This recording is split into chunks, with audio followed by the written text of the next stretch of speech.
Baik, anak-anak, selamat pagi, pagi, pagi. Tetap semangat, luar biasa.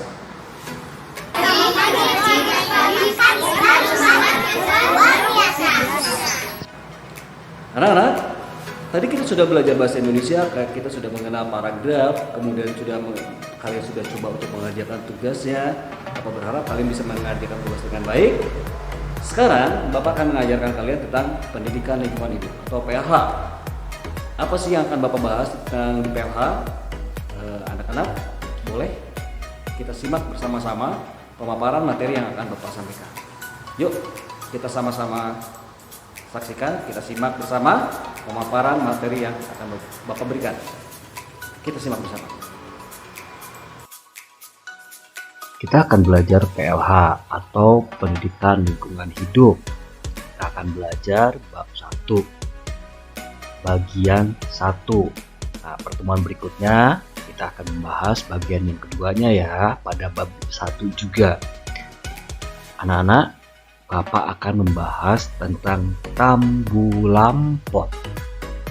Kira-kira apa sih tambulampot? Tuh, pintar kalian semua. Tambulampot adalah tanaman bunga dalam pot.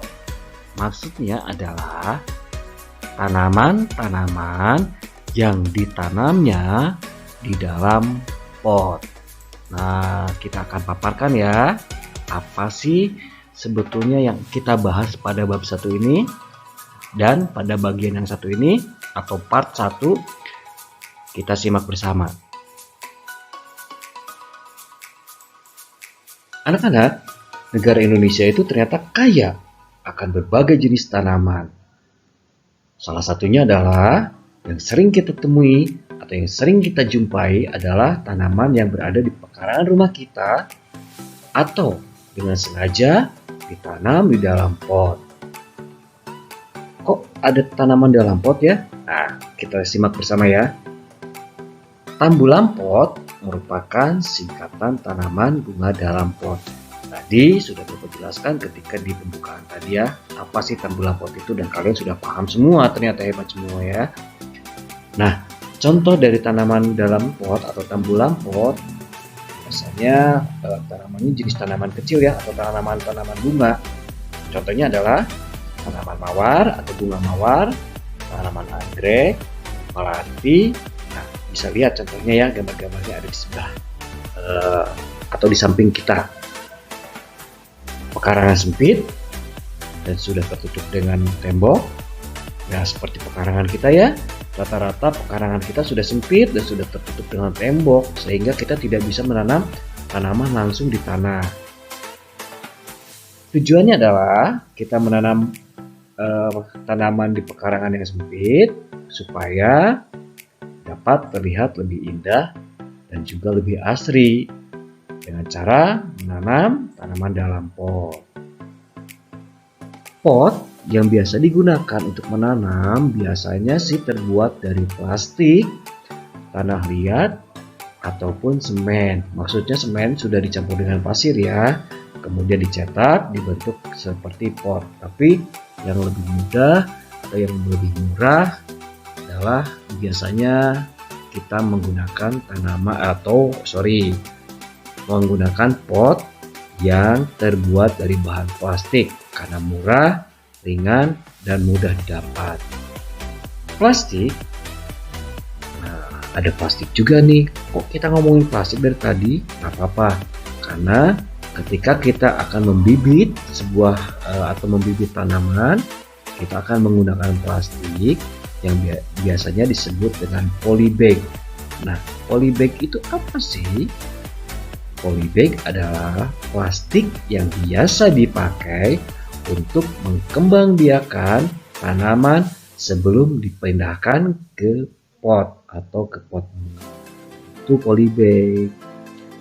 Kira-kira sudah paham? Baik, kita lanjut. Di antara anak-anak pasti ada yang suka atau hobi untuk bercocok tanam ya.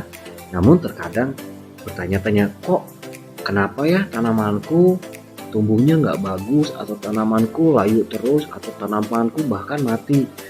Nah, ternyata anak-anak, media yang tepat untuk bercocok tanam atau menanam tanaman adalah tanah yang berhumus atau tanah berhumus. Tanah berhumus maksudnya adalah tanah yang subur. Tanah yang subur itu dapat diperoleh dengan pemberian pupuk. Pupuk yang baik yang digunakan adalah pupuk yang berasal dari kotoran hewan, yang biasa kita sebut pupuk kandang. Nah, ada beberapa contoh ya.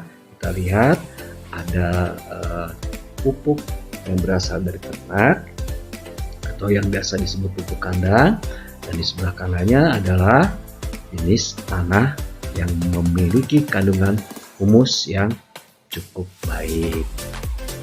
Itu sedikit pemaparan buat anak-anak di rumah. Nah, sebagai tugas untuk kalian di rumah, lihat gambar di samping kalian. Di situ ada tabel ya, berbagai macam jenis tanaman.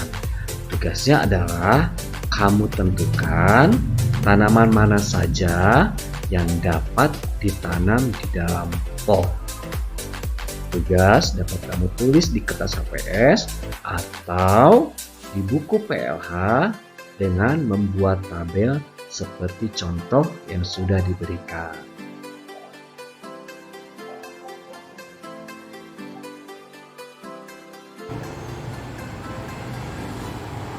Nah, bagaimana kalian sudah mulai memahami? Bapak berharap kalian sudah paham ya. Tapi Bapak berharap kalian tidak puas, karena kalau sudah puas berarti kamu tidak mau belajar lagi. Bapak berharap kamu selalu merasa tidak puas. Kalau kamu tidak puas berarti ingin selalu belajar dan belajar. Nah, ada beberapa pesan atau ada beberapa tugas yang diberikan dalam pemaparan tadi. Bapak harap kalian kerjakan tugas itu dengan baik.